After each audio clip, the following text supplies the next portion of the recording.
Hi guys, welcome back. So back to Lions Watch, and as I say every video for Lions Watch, this isn't an exhaustive list, it's just people who've caught my eye. There's plenty of other players that played well, and please mention them in the comments below.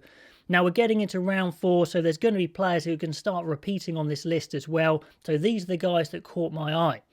Ken Owens repeated excellent performances. That was really impressive against Italy. I mean, all teams have played pretty well against Italy, so you don't want to read too much into it, but certainly that first half for Wales was outstanding. Owens getting on the score sheet a couple of times really puts his name forward. He's come roaring back into contention for sure.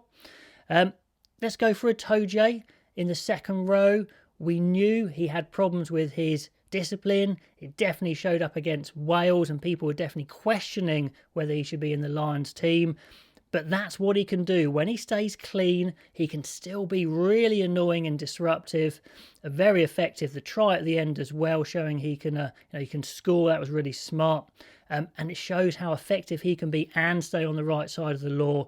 So I think he definitely put his name forward there. I mean, the England players really needed a good game to get back into contention, and they did that. I mean, this Lions selection is going to be so competitive. It's ridiculous.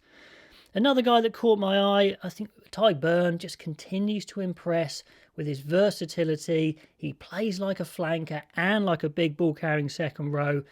And that's going to be so useful in Lions selection to get 2 for 1 like that. A guy who I haven't talked about much before is Connors. My goodness me, he played well for Ireland, I thought. Tackles like an absolute train, strong over the ball, physically very tough. Could be exactly the sort of player you want to take to South Africa. Talking of physical players in a slightly smaller frame, Hamish Watson, my goodness me, the guy is a mini cannonball, just explodes around the pitch, gets his try really nicely, fights for that. And if you want a fighter, a all tough, physical, nuggety fighter, then Hamish Watson is just that ball of energy you want. A couple more back rows, a couple of England back rows. Curry was absolutely on fire. Ball carrying, hitting lines, tackles, all action. If you want your absolute all-rounder, strong in every area, Curry looks like your man. And then after 4 weeks of intense physical training, Billy Vunipola shows he can mix it at the highest level. I thought he had a really strong game as well. The question Gatland will have is, can I get him fully fit, or can I guarantee that, I suppose? That's definitely a question mark for him. Another couple of England guys. Ben Youngs, easily his best game. Excellent, really quick to the ball, getting the ball away quickly, sharp breaks. The question is, why can't he do that the whole time? You know, does he need to have a couple of bad games and people question him to fire him up? You know, Gatland again will have to consider that. That scrum half area, as I said, is very wide open, as is the fly half area, and there's 3 fly halves here. These fly halves, Farrell, Sexton and Biggar, are probably your steadier fly halves compared to Russell and Ford, who are a bit more flair fly halves. Really good kicking performances from these guys. Farrell and Sexton, good kicking performances. Biggar, I thought, made some really nice passes as well against Italy.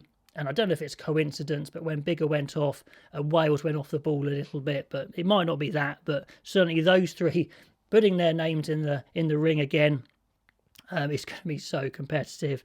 And once again, let's go to the outside backs. George North continues to impress in that 13 slot.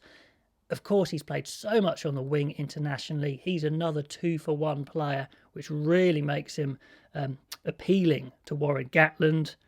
Anthony Watson, a lovely all-round game for England.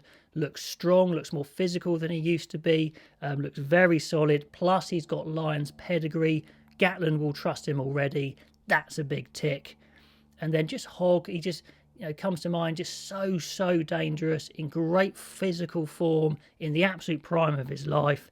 And he's got to be a must, an absolute must for the Lions, surely. Anyway, guys, a bit of a longer list going into round 4. These are the guys that caught my eye. Please let me know any other players that you think really caught your eye, or if you think any of these players on this list shouldn't go at all. I'd love to know your comments, and I'll catch you next time.